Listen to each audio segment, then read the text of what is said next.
कई बार लोग कहते हैं चौकीदार ही चोर निकला। सुनने में तो ये बस एक कहावत लगती है, लेकिन आज हम एक ऐसी सच्ची कहानी सुनेंगे जो इस बात को सच साबित करती है। ये किस्सा है एक बैंक लूट का, जिसमें लूटे गए थे पूरे $3 मिलियन। लेकिन ये कोई आम चोरी नहीं थी। इस बार जो लुटेरे थे वो पुलिस वाले थे। वही पुलिस वाले जिन पर लोग भरोसा करते हैं, जिनसे सुरक्षा की उम्मीद करते हैं। उन्होंने ही अपनी पावर और वर्दी का गलत फायदा उठाकर एक ऐसा प्लान बनाया जो लगभग पूरी तरह परफेक्ट था। उन्होंने ना कोई सबूत छोड़ा, ना कोई सुराग। जांच करने वालों ने बहुत कोशिश की, लेकिन किसी भी तरफ से उन्हें कोई सुराग नहीं मिला जिससे बात आगे बढ़ाई जा सके। लेकिन असली ट्विस्ट तो इस लूट के बाद आया। आखिर में क्या हुआ, वो जानने के लिए आपको इस कहानी के अंत तक साथ रहना होगा। ये कहानी शुरू होती है अमेरिका के मैसेच्यूसेट्स राज्य के एक शांत शहर मिडफोर्ड से। यहाँ करीब 60,000 लोग रहते थे। बात है 1980 के दशक की, जब इस शहर की हालत तेजी से सुधर रही थी। लोग खुलकर खर्च कर रहे थे, दुकानदार अच्छा पैसा कमा रहे थे और बाजार में खूब पैसा घूम रहा था। इसी बढ़ती रफ्तार और तरक्की के बीच एक बैंक था, डिपॉजिटर्स ट्रस्ट। ये मिडफोर्ड का सबसे बड़ा और सबसे भरोसेमंद बैंक माना जाता था। लोग अपनी सबसे कीमती चीज़ें जैसे नकद, सोना, गहने या ज़रूरी दस्तावेज सब कुछ इसी बैंक के सेफ्टी डिपॉजिट बॉक्स में रखते थे। ये बॉक्स किराए पर लिए जाते थे, जिनमें एक चाबी ग्राहक के पास होती थी और दूसरी बैंक वालों के पास, ताकि दोनों की मौजूदगी में ही बॉक्स खोला जा सके। ये सिस्टम भरोसे और सुरक्षा की मिसाल माना जाता था। इन सेफ्टी डिपॉजिट बॉक्सों को जिस वॉल्ट में रखा जाता था, वो किसी किले से कम नहीं था। पूरा वॉल्ट लोहे से मजबूत किया गया कंक्रीट का बना था। इसकी दीवारें, छत और फर्श सब करीब 50 सेंटीमीटर मोटी थीं। मतलब बैंक का ये हिस्सा इतना मजबूत था कि कोई चाहे तो भी इसे तोड़ना आसान नहीं था। इस पर भारी भरकम स्टील का दरवाज़ा था और उसके अंदर एक और ख़ास तिजोरी बनी थी, जिसमें खुद बैंक की जमा पूंजी रखी जाती थी। ये सब देखकर साफ लगता था कि यहाँ घुसना लगभग नामुमकिन है। वॉल्ट में सबसे लेटेस्ट सिक्योरिटी सिस्टम लगाया गया था, जैसे एक हाईटेक साइलेंट अलार्म जो सीधे अलार्म कंपनी और पुलिस स्टेशन से जुड़ा था। मतलब ज़रा सी भी गड़बड़ी होती तो तुरंत पुलिस को खबर मिल जाती। उस जमाने के हिसाब से ये सिस्टम लगभग परफेक्ट माना जा सकता था। लेकिन इसी मजबूत सिस्टम में एक बहुत बड़ी कमजोरी थी। किसी ने सोचा ही नहीं था कि जिन पर कानून की रखवाली की जिम्मेदारी है, वही कभी कानून तोड़ सकते हैं। इस पूरी चोरी का मास्टरमाइंड था जेराल्ड क्लेमेंटी। वो मिडफोर्ड पुलिस डिपार्टमेंट में कप्तान था। उसी के दिमाग में ये आइडिया आया और उसी की वजह से अमेरिका की सबसे बड़ी बैंक लूटों में से एक पूरी तरह कामयाब हुई, जिसमें 3 मिलियन नकद और गहने उड़ाए गए। ये कोई अचानक लिया गया फैसला नहीं था। ये तो धीरे धीरे पैदा हुआ भ्रष्टाचार का नतीजा था। शुरुआत में जराल ऐसा नहीं था। वो जब पुलिस में आया था तब उसका इरादा साफ था, लेकिन पहले ही दिन उसे एक ऐसे सीनियर अफसर के साथ ड्यूटी पर लगाया गया जिसे सब क्रैशर कहते थे, और वो खुद भ्रष्ट था। क्रैशर का अपना एक ग्रुप था, ऐसे पुलिस वालों का जो एक दूसरे की गड़बड़ियों को छुपाते थे और मिलकर फायदा उठाते थे। एक रात जराल और क्रैशर की मुलाकात एक तीसरे पुलिस वाले से हुई, जो चोरी छुपे एक दुकान से लॉन चेयर चुरा रहा था। जराल को ये देखकर थोड़ा झटका लगा, लेकिन क्रैशर ने उसे सीधा समझा दिया, ऐसी चीजें देखकर चुप रहना ही समझदारी है। उसने कहा कि अगर तू ज्यादा ईमानदार बना तो अकेला पड़ जाएगा और शायद मुसीबत में भी आ जाएगा, क्योंकि ज्यादातर लोग या तो खुद गलत हैं या फिर सब कुछ जानकर भी चुप हैं। वक्त के साथ जराल उस सिस्टम का हिस्सा बन गया।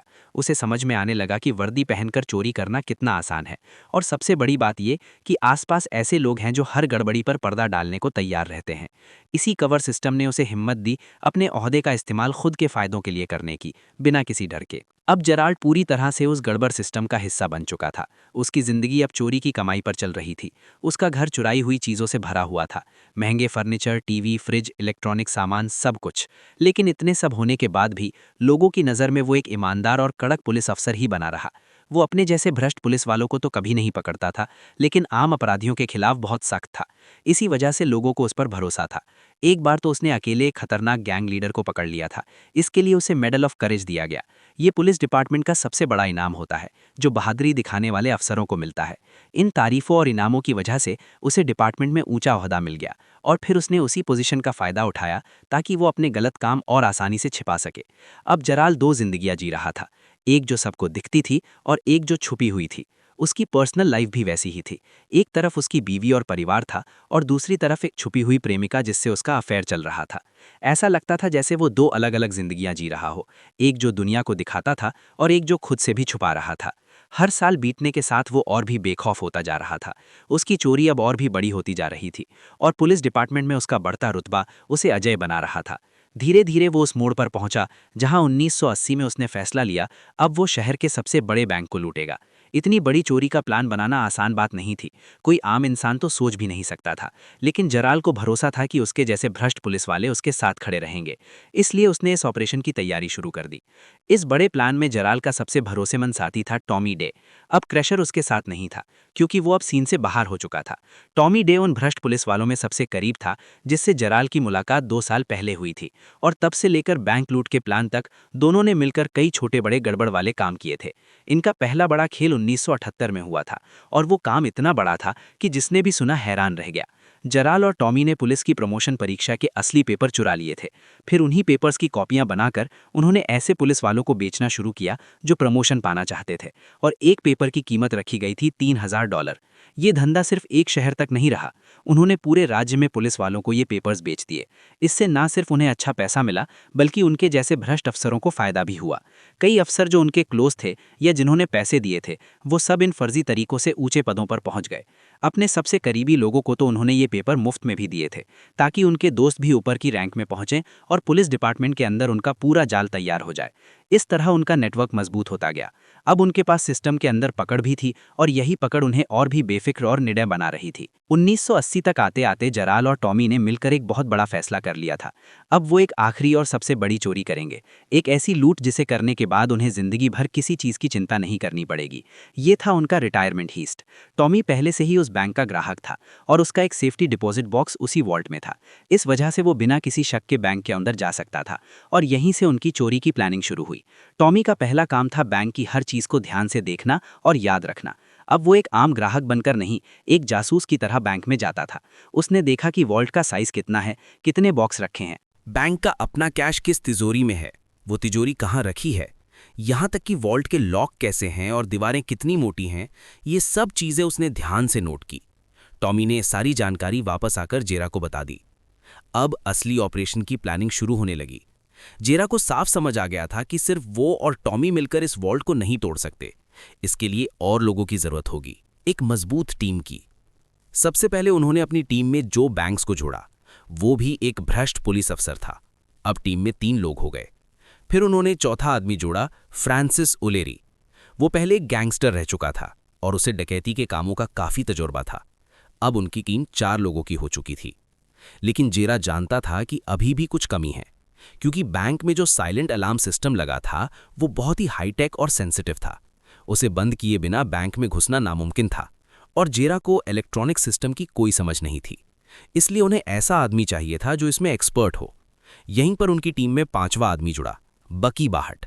वो एक प्रोफेशनल चोर था जिसे पहले जेरा नहीं पकड़ा था, लेकिन अब हालात बदल चुके थे और वही चोर अब उसकी टीम का हिस्सा बनने वाला था। बकी को अलार्म सिस्टम्स की पूरी समझ थी। वो इससे पहले भी कई चोरियों में ऐसे सिस्टम बंद कर चुका था। अब टीम पूरी हो गई थी, 5 लोग, और हर किसी की एक खास जिम्मेदारी थी। जेरा पूरे ऑपरेशन का मास्टरमाइंड, टॉमी डे उसका सबसे भरोसेमंद साथी, जो बैंक्स तीसरा भ्रष्ट पुलिस अफसर, फ्रांसिस ओलेरी एक्सपीरियंस वाला पुराना गैंगस्टर, बकी बाहट अलार्म सिस्टम्स में एक्सपर्ट प्रोफेशनल चोर। इनमें सबसे अहम रोल बकी का था। उसे बैंक के अलार्म सिस्टम को बंद करना था। बकी ने एक खास डिवाइस बनाना शुरू किया, ऐसा डिवाइस जो बैंक का अलार्म ट्रिगर होने पर भी सिग्नल को रोक सके, यानी अलार्म बजे भी तो उसकी जानकारी ना अलार्म कंपनी को मिले ना पुलिस स्टेशन को। लेकिन ये काम इतना आसान नहीं था। बैंक का अलार्म सिस्टम बहुत टेढ़ा था, उसमें अलग अलग वायरिंग और सर्किट्स लगे थे। बकी को पता लगाना था कि कौन सी वायर किससे जुड़ी है।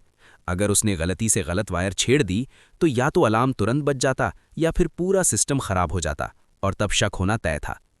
इसीलिए उन्होंने पूरे 2 महीने सिर्फ अलार्म सिस्टम की वायरिंग समझने में लगाए। बकी अलग अलग सर्किट्स पर टेस्ट करता और हर बार सिस्टम को दोबारा वैसा ही बना देता जैसा पहले था, ताकि बैंक के किसी भी स्टाफ या टेक्नीशियन को कोई गड़बड़ी ना दिखे। उनका मकसद सिर्फ अलार्म को बंद करना नहीं था, बल्कि ऐसा करना था कि किसी को लगे भी ना कि किसी ने उसमें हाथ लगाया है, क्योंकि अगर किसी को जरा सा भी शक हो जाता तो पुलिस की इमरजेंसी टीम एक्टिव हो जाती और सारा प्लान फेल हो जाता। लेकिन इस ऑपरेशन में उनकी सबसे बड़ी ताकत थी उनकी पुलिस वाली पहचान। जब बकी अंदर काम करता था तब बाकी साथी पुलिस की गाड़ी लेकर बाहर पेट्रोलिंग करते थे, वर्दी में, बिल्कुल असली पुलिस की तरह। अगर उस वक्त कोई दूसरा पुलिस वाला या आम आदमी वहां आता तो पुलिस की गाड़ी और वर्दी देखकर तुरंत वहां से हट जाता। किसी को जरा भी शक नहीं होता कि अंदर कुछ गड़बड़ चल रही है। इस तरह पूरे 2 महीने तक उन्होंने बिना किसी गड़बड़ी के बहुत ही ध्यान से बार-बार टेस्ट किए और आखिरकार उन्हें वो सही वायर मिल गई और वो तरीका भी समझ आ गया जिससे बैंक का अलार्म पूरी तरह ब्लॉक किया जा सकता था। ये इस पूरी लूट का पहला सबसे बड़ा चैलेंज था और उन्होंने इसे पार कर लिया था। अब अगला स्टेप था वॉल्ट की दीवारें। ये दीवारें आम नहीं थी, करीब 50 सेंटीमीटर मोटी और अंदर से स्टील से भरी हुई रीइंफोर्स्ड कंक्रीट की बनी हुई थी। जब गैंग ने इन्हें अच्छे से देखा तो उन्हें समझ में आ गया कि इन्हें ड्रिल से काटना आसान नहीं होगा। इसमें कई दिन लग सकते थे और इतने दिन लगातार एक ही जगह पर चोरी का काम करना नामुमकिन था। इसलिए अब उन्हें नया तरीका सोचना पड़ा। उन्होंने तय किया कि ड्रिलिंग छोड़कर डायनामाइट का इस्तेमाल करेंगे, मतलब एक जोरदार धमाका और सीधा रास्ता अंदर की तरफ। लेकिन अब एक और दिक्कत सामने आ गई। अगर धमाके की आवाज़ बाहर तक चली गई तो लोग अलर्ट हो सकते थे। पुलिस या आसपास के लोग फौरन वहां पहुंच सकते थे। इसलिए अब उनकी अगली टेंशन थी इस धमाके की आवाज़ को कैसे कवर किया जाए ताकि किसी को कुछ सुनाई ना दे। और यहीं पर उन्हें एक अनोखा आइडिया आया। वे इस पूरी चोरी को मेमोरियल डे की रात अंजाम देंगे। मेमोरियल डे वो दिन होता है जब पूरा शहर जश्न में डूबा होता है। लोग सड़कों पर होते हैं, परेड निकलती है और सबसे ज़्यादा फायरवर्क्स की गूंज चारों तरफ फैली होती है। गैंग ने सोचा कि अगर उस रात डायनामाइट से धमाका भी हुआ तो लोगों को लगेगा कि ये भी किसी पटाखे की आवाज़ है। कोई कुछ संदिग्ध नहीं मानेगा। इतना ही नहीं, उस दिन एक और फायदा था। मेमोरियल डे एक लंबे वीकेंड से जुड़ा हुआ था, जिसका मतलब था कि बैंक लगातार 3 दिन तक बंद रहने वाला था। इसका मतलब ये था कि गैंग के पास चोरी करने के लिए पूरा वक्त और कोई भी बाहरी हस्तक्षेप नहीं। तो प्लान को अंजाम देने की घड़ी आ गई। गैंग ने अपनी पोजीशन ले ली। 4 लोग, जेरा, जो बैंक्स, फ्रांसिस ओलेरी और बकी बाहट, ये सब वॉल्ट में घुसकर चोरी को अंजाम देने के लिए तैयार थे। 5वां सदस्य टॉमी डे बाहर पुलिस कार में बैठा था। उसकी भूमिका उतनी ही अहम थी जितनी अंदर वालों की। वो पूरे एरिया में गश्त कर रहा था, किसी आम आदमी या दूसरे पुलिस अफसर को पास आने से रोकने के लिए। और सबसे खास बात, टॉमी उस रात ड्यूटी पर सबसे ऊंचे रैंक वाला अफसर था। इसलिए अगर कोई और पुलिस वाला वहां आता तो टॉमी उसे आसानी से किसी और जगह भेज सकता था, बिना किसी को शक दिए। उधर जेरा और उसके 3 साथी पूरी तरह निश्चिंत थे कि अब उनकी प्लानिंग को कोई नहीं रोक सकता। अब उनकी पूरी टीम तैयार थी बैंक लूट को अंजाम देने के लिए। सबसे पहला काम था बैंक के अलार्म सिस्टम को बंद करना। बकी ने अपने स्पेशल डिवाइस की मदद से अलार्म को बड़ी तेजी से ब्लॉक कर दिया। अब अलार्म का सिग्नल ना तो अलार्म कंपनी तक गया और ना ही पुलिस को कोई जानकारी मिली। इसके बाद गैंग को बैंक में घुसना था, लेकिन उन्होंने बैंक का दरवाज़ा नहीं तोड़ा। उसकी बजाय उन्होंने बगल की एक दुकान को चुना, क्योंकि उसके दरवाजे ज़्यादा मजबूत नहीं थे और तोड़ना आसान था।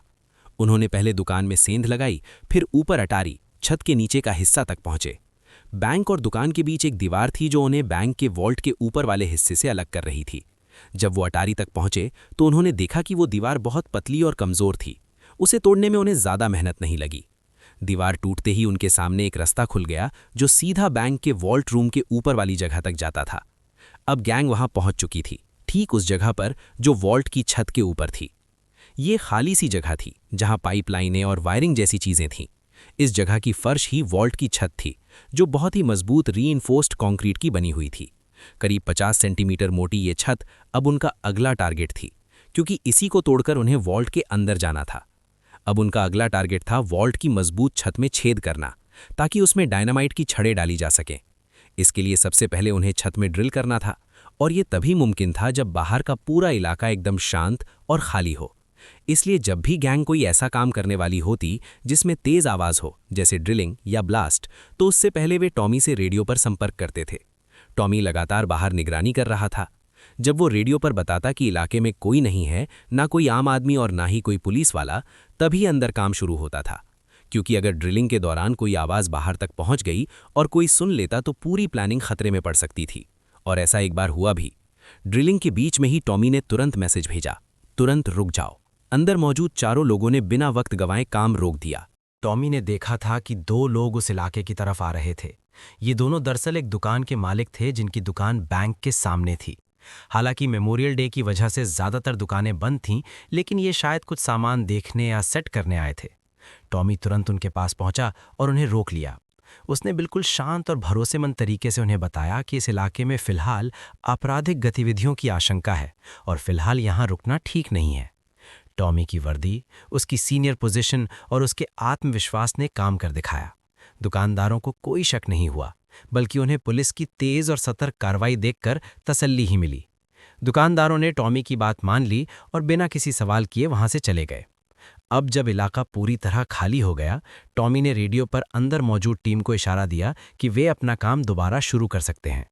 गैंग ने फिर से ड्रिलिंग शुरू की और वॉल्ट की मोटी छत में एक के बाद एक कई छेद किए। सभी छेद सावधानी से बनाए गए ताकि बाद में उनमें डायनामाइट की छड़ें फिट की जा सकें। जब ये काम पूरा हुआ तो उन्होंने हर छेद में एक एक करके डायनामाइट की छड़ें भर दीं। अब वॉल्ट की मजबूत छत को तोड़ने के लिए विस्फोट की तैयारी पूरी हो चुकी थी। लेकिन गैंग को इस बात का पूरा अंदाजा था कि शहर के बीचों बीच धमाका करना बहुत बड़ा रिस्क है। अगर आवाज बहुत तेज होती तो आसपास के लोग, दुकानदार या कोई पुलिस वाला भी अलर्ट हो सकता था। इसीलिए उन्होंने पहले से इसका इंतजाम कर रखा था। वे अपने साथ ढेर सारे सैंडबैग्स लाए थे और अब उन्होंने उन सैंडबैग्स को डायनामाइट के ऊपर इस तरह से रखा कि धमाके की आवाज कम हो जाए और ब्लास्ट की ताकत सिर्फ नीचे की तरफ यानी वॉल्ट की छत की ओर जाए। इन सैंडबैग्स का काम दोहरा था। पहला, धमाके की आवाज को दबाना और दूसरा, ताकत को ऊपर फैलने से रोकना ताकि आसपास की छत या दीवारों को नुकसान ना हो। जब सब कुछ सेट हो गया, छेद तैयार, डायनामाइट लग चुका, सैंडबैग्स अच्छी तरह से रख दिए गए, तो चारों लोग पीछे हट गए और पास की दुकान में जाकर छिप गए। फिर उन्होंने रिमोट कंट्रोल से डायनामाइट को ब्लास्ट किया। धमाका तेज था, इतना तेज कि उसकी आवाज कुछ दूरी तक आसानी से सुनी जा सकती थी। टॉमी, जो बाहर पेट्रोलिंग कर रहा था, उसने भी धमाका साफ साफ सुना। इससे अंदाजा लगाया जा सकता है कि आसपास के कई लोगों ने भी जरूर ये आवाज सुनी होगी। लेकिन जैसा गैंग ने सोचा था वैसा ही हुआ। किसी ने कोई रिपोर्ट नहीं की, किसी ने शक नहीं किया, क्योंकि वो मेमोरियल डे की रात थी। हर जगह पटाखे बज रहे थे और लोग जश्न में डूबे थे। जिसने भी धमाका सुना उसने यही समझा कि ये भी फायरवर्क्स का हिस्सा था और गैंग का प्लान एकदम सही दिशा में आगे बढ़ गया। डायनामाइट के धमाके ने बैंक की वॉल्ट की छत में एक बड़ा छेद कर तो दिया था, लेकिन छत के नीचे जो मोटी लोहे की सरियां थीं, उनमें से कुछ अब भी सही सलामत थीं। धमाके से वो पूरी तरह नहीं टूटीं, लेकिन गैंग इसके लिए पहले से तैयार थी। उन्होंने अपने साथ वेल्डिंग टॉर्च भी लाया था और अब उसी की मदद से वो लोहे की सरियों को धीरे धीरे काटने लगे। ये काम आसान नहीं था, इसमें वक्त लग रहा था, लेकिन काफ़ी मेहनत के बाद आखिरकार वो वॉल्ट के अंदर घुसने में कामयाब हो गए। जैसा पहले बताया गया था, इस वॉल्ट रूम में दो चीज़ें रखी थीं। एक, बैंक का इनर सेफ जिसमें उसका अपना कैश रखा जाता था, और दूसरी, सेफ्टी डिपॉजिट बॉक्स जिनमें ग्राहक अपने गहने, कागज़ और पैसे रखते थे। गैंग ने यहाँ भी काम को बांट लिया। 2 लोग इनर सेफ को खोलने में लग गए और बाकी 2 लोग डिपॉजिट बॉक्स के ताले तोड़ने लगे। उनका असली निशाना इनर सेफ ही था। उन्हें उम्मीद थी कि उसमें लाखों डॉलर मिलेंगे। इनर सेफ को वेल्डिंग टॉर्च से काटने में उन्हें 1 घंटे से ज़्यादा का वक्त लगा, लेकिन जब आखिरकार वो सेफ खुला तो जो देखा उसने सभी को हैरान कर दिया। सेफ के अंदर सिर्फ $40,000 थे। असल में बैंक के कर्मचारियों ने मेमोरियल डे वीकेंड शुरू होने से पहले ही वॉल्ट में रखी ज़्यादातर रकम निकालकर फेडरल रिजर्व भेज दी थी, क्योंकि अब बैंक लगातार 3 दिन बंद रहने वाला था और नियम के मुताबिक इतनी बड़ी रकम वॉल्ट में नहीं छोड़ी जाती। विडंबना ये थी कि जिस दिन को गैंग ने महीनों की मेहनत और प्लानिंग के बाद चुना था, उसी दिन की वजह से वॉल्ट लगभग खाली था। सिर्फ $40,000 मिलना उस रकम से बहुत कम था जिसकी उन्हें उम्मीद थी, एक ऐसी रकम जो उनकी जिंदगी हमेशा के लिए बदल देती। जब उनके मुख्य टारगेट से उम्मीद टूट गई तो उन्होंने बाकी ऑपरेशन को बचाने के लिए ध्यान सेफ्टी डिपॉजिट बॉक्स की तरफ मोड़ा। शुरुआत में उन्हें नहीं लगा था कि इन बॉक्सों में बहुत कुछ होगा, लेकिन अब यही एकमात्र रास्ता बचा था। हालांकि जैसे जैसे रात खत्म होने लगी और सुबह होने लगी, उन्होंने काम रोकने और वापस लौटने का फैसला किया, क्योंकि उन्हें पता था कि बैंक अभी 2 और दिन बंद रहने वाला है। इस पूरी लूट की सबसे बड़ी ताकत यही थी कि वे सभी खुद पुलिस अफसर थे और टॉमी जैसे सीनियर अफसर की निगरानी उन्हें पूरा भरोसा देती थी कि अगर वे कोई आम चोर होते तो दोबारा लौटने की हिम्मत नहीं करते। लेकिन वो लौटे अगली ही रात, और इस बार उनका पूरा फोकस सिर्फ सेफ्टी डिपॉजिट बॉक्स पर था, उन्हें तोड़ना, खोलना और जो कुछ भी मिल सके ले जाना। हैरानी की बात यह थी कि इन बॉक्सों में उनकी उम्मीद से कहीं ज्यादा मिला। नकद पैसे, गहने, सोना और ढेर सारी कीमती चीजें। अब उनका फोकस बदल चुका था और यही दांव काम कर गया। एक ही रात में सारे बॉक्स नहीं खुल सके, इसीलिए उन्होंने तीसरी और आखिरी रात को फिर से लौटने का फैसला किया। 3 रातों तक लगातार काम करने के बाद और घंटों की मेहनत के बाद आखिरकार उन्हें जो मिला वो उनकी सोच से भी बड़ा था। करीब $2 मिलियन की नकद राशि और लगभग $8 मिलियन के गहने और सोना, यानी कुल मिलाकर $10 मिलियन की लूट। यही वो लाइफ टाइम हॉल था जिसका सपना उन्होंने देखा था। अब उन्हें जिंदगी में दोबारा किसी और चोरी की जरूरत नहीं रह गई थी। गैंग ने सबसे पहले नकद रकम को आपस में बराबर बांट लिया। हर सदस्य के हिस्से में करीब $4 लाख आए। लेकिन अब असली परेशानी ये थी कि गहनों को कैसे बांटा जाए ताकि किसी को कम या ज्यादा न लगे और कोई विवाद ना हो। थोड़ी देर की बातचीत और आपसी समझ के बाद उन्होंने ये तय किया कि गहनों को आपस में बांटने के बजाय पहले उन्हें बेच दिया जाए। जब वो नकद में बदल जाएंगे तब उस रकम को बराबर हिस्सों में बांटना आसान होगा। क्योंकि ये गहने चोरी के थे और उनके पास कोई वैध कागजात नहीं थे, इसलिए उन्होंने सोचा कि इन्हें किसी अंडरवर्ल्ड गैंग या अपराधी नेटवर्क को बेच दिया जाए, थोड़े कम दाम पर, ताकि वो लोग आगे उसे अपने तरीके से बेच सकें। इसका मतलब ये था कि गहने अभी नहीं बांटे जाएंगे। गहनों को संभालने की जिम्मेदारी दी गई जो बैंक्स को, क्योंकि गैंग में वही ऐसा आदमी था जिसके पास इन्हें छुपाने के लिए एक सुरक्षित जगह थी। जेराड, जो इस गैंग का लीडर था, उसने सबको साफ साफ समझा दिया कि अगले कुछ हफ्तों तक सबको बहुत सावधानी से रहना है। पैसा चुपचाप रखो, कोई दिखावा मत करो और कोई ऐसा काम मत करो जिससे पुलिस को शक हो। उसे पता था कि जैसे ही बैंक को लूट का पता चलेगा, पूरी जांच एजेंसियां एक्टिव हो जाएंगी और FBI का शामिल होना तय है। हर गैंग मेंबर ने अपना हिस्सा ले लिया और जो बैंक्स ने अपने $4 लाख के साथ साथ सारे गहने भी अपने पास रख लिए। इसके बाद सभी लोग अपने अपने घर लौट गए। अब उन्हें बस इंतजार करना था कि अगला दिन उनके लिए क्या लेकर आएगा। अगली सुबह जब छुट्टी खत्म होने के बाद बैंक के कर्मचारी वापस लौटे तो उन्हें जो दिखा उसे देखकर उनके होश उड़ गए। बैंक का वॉल्ट पूरी तरह खाली था।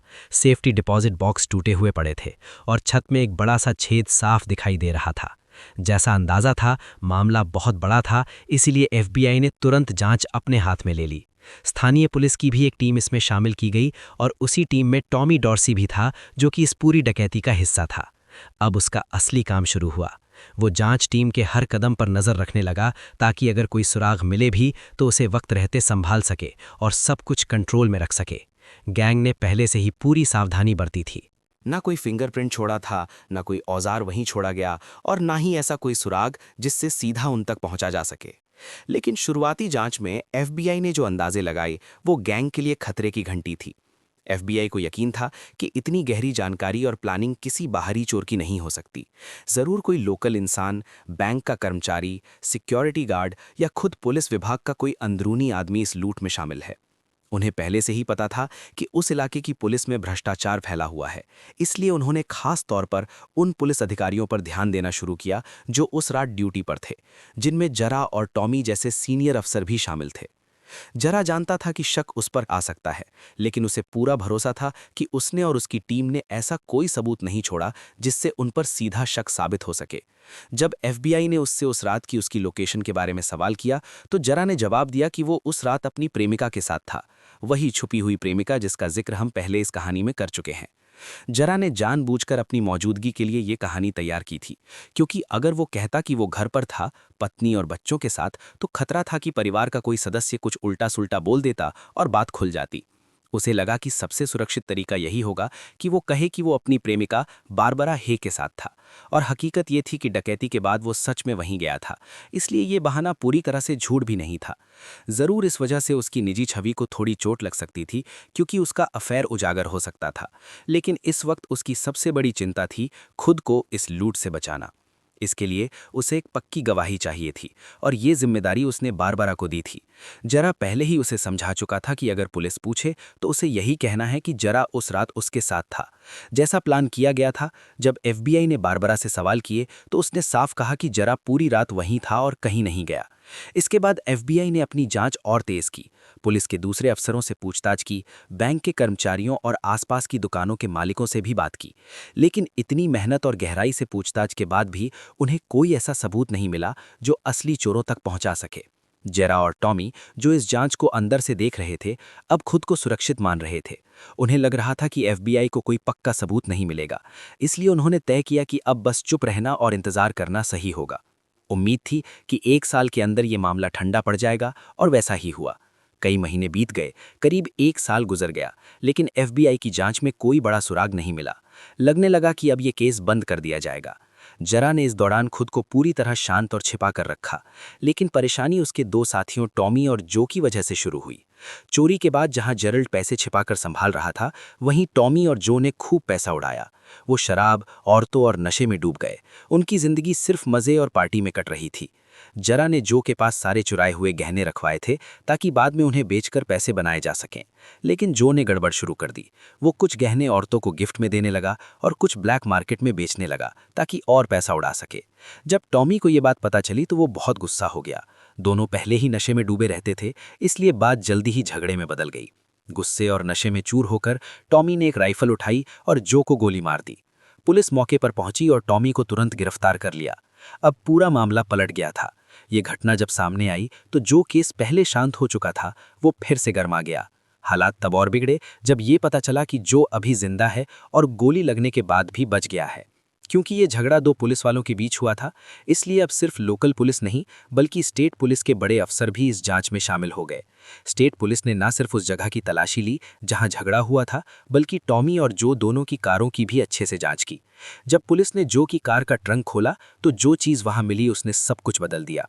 कार के ट्रंक में एक बड़ा बैग था जिसमें चोरी के गहनों का कुछ हिस्सा और 1 किलो कोकीन रखी हुई थी। ये देखकर पुलिस समझ गई कि मामला सिर्फ लड़ाई का नहीं है, बल्कि ये वही बैंक लूट का केस है जो मेमोरियल डे की रात को हुआ था और जो 1 साल से ठंडा पड़ा था। जैसे ही जरा को ये खबर मिली कि टॉमी पकड़ा गया है, जो जिंदा है और उसकी कार से चोरी का सामान मिला है, तो वो एकदम घबरा गया। जो 2 लोग अब तक उसके साथ थे वो अब पुलिस की जांच में फंस चुके थे। और सबसे खतरनाक बात ये थी कि चोरी का असली सबूत, गहने, अब पुलिस के हाथ लग चुके थे। जिस केस को वो सोच रहा था कि अब सब भूल चुके होंगे, वही केस अब उसके सिर पर बम की तरह फट पड़ा। और ये सब सिर्फ उसके साथियों की लापरवाही की वजह से हुआ था। अब जेराल्ड के पास सिर्फ एक ही रास्ता बचा था, चुप रहना, कहीं छिपे रहना और यही उम्मीद करना कि उसके साथी उसका नाम ना ले। उसे भरोसा था कि वो ऐसा नहीं करेंगे, क्योंकि अगर उन्होंने उसका नाम लिया तो वो खुद भी बुरी तरह फंस जाएंगे। और वैसे भी किसी के पास कोई पक्का सबूत नहीं था जिससे जेराल्ड को सीधे पकड़ा जा सके। कुछ हफ्तों बाद टॉमी पर जो को गोली मारने के केस की सुनवाई शुरू हुई। जो खुद अदालत में मौजूद था, जिंदा लेकिन घायल। उसे गवाह के तौर पर बुलाया गया और सबको उम्मीद थी कि वो सिर्फ गोलीबारी की बात करेगा। टॉमी के वकील ने अदालत में कहा कि जो की बातों पर भरोसा नहीं किया जा सकता, क्योंकि उसकी कार से चोरी के गहने और ड्रग्स मिले थे और वो खुद एक नशेड़ी और अपराधी है। लेकिन जब जो से सीधे सवाल किए गए तो पूरे कोर्ट रूम में सन्नाटा छा गया। जो ने बिना किसी डर या हिचकिचाहट के मान लिया कि वो ड्रग्स लेता है और उसने मेमोरियल डे पर बैंक की लूट में भी हिस्सा लिया था और इस काम में टॉमी उसका साथी था। ये सुनकर पूरा कोर्ट रूम हैरान रह गया। किसी को उम्मीद नहीं थी कि वो इतनी बड़ी बात यूं खुले में कह देगा। मुकदमे के आखिर में टॉमी को जो पर गोली चलाने का दोषी मान लिया गया। लेकिन उससे भी बड़ी बात यह थी कि FBI की नजरें एक बार फिर उसी पुराने बैंक लूट केस पर लौट आईं। FBI ने तुरंत जो से पूछताछ शुरू की। जो ने एक डील के लिए हामी भर दी। उसने कहा कि अगर उसे चोरी के केस में राहत मिलती है तो वो पूरी लूट की सच्चाई और उसमें शामिल हर शख्स का नाम बताएगा। हालांकि जो की खुद की छवि कमजोर थी, क्योंकि वो नशे में डूबा हुआ था और पहले से ही कई अपराधों में लिप्त था। फिर भी जो बातें उसने बताईं, उनसे FBI को सही दिशा मिलनी शुरू हो गई। अब जांच अधिकारियों ने जेराल्ड की निजी जिंदगी की तरफ ध्यान देना शुरू किया। उन्हें पता चला कि जेरा ने अपने प्रेमिका बारबरा हिक्की से रिश्ता खत्म कर लिया है। FBI ने बारबरा को दोबारा पूछताछ के लिए बुलाया और उसे पूरी सुरक्षा देने का भरोसा भी दिया। जब उन्होंने उससे कुछ सवाल किए तो बारबरा ने एक ऐसी बात बताई जिसने पूरे केस की दिशा ही बदल दी। उसने कहा कि जिस रात बैंक में चोरी हुई, उसी रात जेरा उसके घर आया था और उसके कपड़े धूल से भरे हुए थे। यहाँ तक कि उसके बालों और चेहरे पर भी सीमेंट की परत जमी हुई थी। FBI को महीनों से किसी ऐसे ही सुराग की तलाश थी। बारबरा का बयान अब उनके लिए बहुत मजबूत सबूत बन गया। इसके बाद FBI ने देर नहीं की। जेरा को उसके घर से सीधे बैंक डकैती के आरोप में गिरफ्तार कर लिया गया। गिरफ्तारी के वक्त जेरा घबरा तो गया था, लेकिन खुद को मन ही मन समझा रहा था कि उसने कोई सबूत नहीं छोड़ा है और अगर उसे अच्छा वकील मिल जाए तो वो खुद को बेगुनाह साबित कर देगा। लेकिन असली झटका तब लगा जब बारबरा अदालत में गवाही देने के लिए पहुंची और अब वो पूरी तरह उसके खिलाफ थी। उसने सिर्फ उस रात की बात नहीं बताई, बल्कि जेराल्ड के स्वभाव और बातों के बारे में भी खुलकर बयान दिया। उसने कहा कि जेरा अक्सर एक बड़ा काम करने की बात करता था, ऐसा काम जो उसकी जिंदगी बदल देगा। अदालत में बैठे जेरा को उसी वक्त समझ में आ गया कि अब उसका बचना नामुमकिन है। अब सिर्फ वही नहीं, बल्कि इस लूट में शामिल उसके बाकी साथी भी कानून के जाल में फंस चुके थे। टॉमी, जिसने जो को गोली मारी थी और जिसकी वजह से ये पूरा राज खुला, वो भी अब उसी केस में कटघरे में खड़ा था। फ्रांसिस, वो गैंगस्टर जो इस चोरी में शामिल था, और बकी, जिसने अलार्म सिस्टम को बंद किया था, ये दोनों भी अब कोर्ट में उसी केस के आरोपी बनकर बैठे थे। लेकिन जो, वो तीसरा भ्रष्ट पुलिस अफसर अब FBI का गवाह बन चुका था। उसे उसकी गवाही के बदले में पूरी राहत मिल गई थी, यानी अब वो जेल नहीं जाएगा। आखिर में अदालत ने जेराल्ड और उसके बाकी साथियों को दोषी ठहराया और सभी को 30 से 40 साल की सजा सुनाई गई। अब उनके पास दो ही रास्ते थे, या तो जेल में बूढ़े हो जाएं और वहीं जिंदगी खत्म कर दें, या फिर कई साल बाद रिहा होकर बाहर लौटें जहां सब कुछ बदल चुका होगा। उन्होंने जो रास्ता चुना था, उसने उनकी पूरी जिंदगी बर्बाद कर दी। अब उनके पास लौटने का कोई रास्ता नहीं बचा था। और यहीं खत्म होती है ये कहानी, एक सच्ची घटना जिसमें कानून की हिफाजत करने वाले ही कानून तोड़ने वाले बन गए। शुरू में सब कुछ एकदम परफेक्ट लग रहा था, लेकिन आखिर में सब बिखर गया। आपको ये कहानी कैसी लगी, कमेंट सेक्शन में लिखकर जरूर बताएं। ये तो सिर्फ शुरुआत है, असली कहानियां अभी बाकी हैं। ऐसे ही अनोखे किस्से चाहते हो तो द यूनिक को सब्सक्राइब करना मत भूलना। मिलते हैं नेक्स्ट वीडियो में।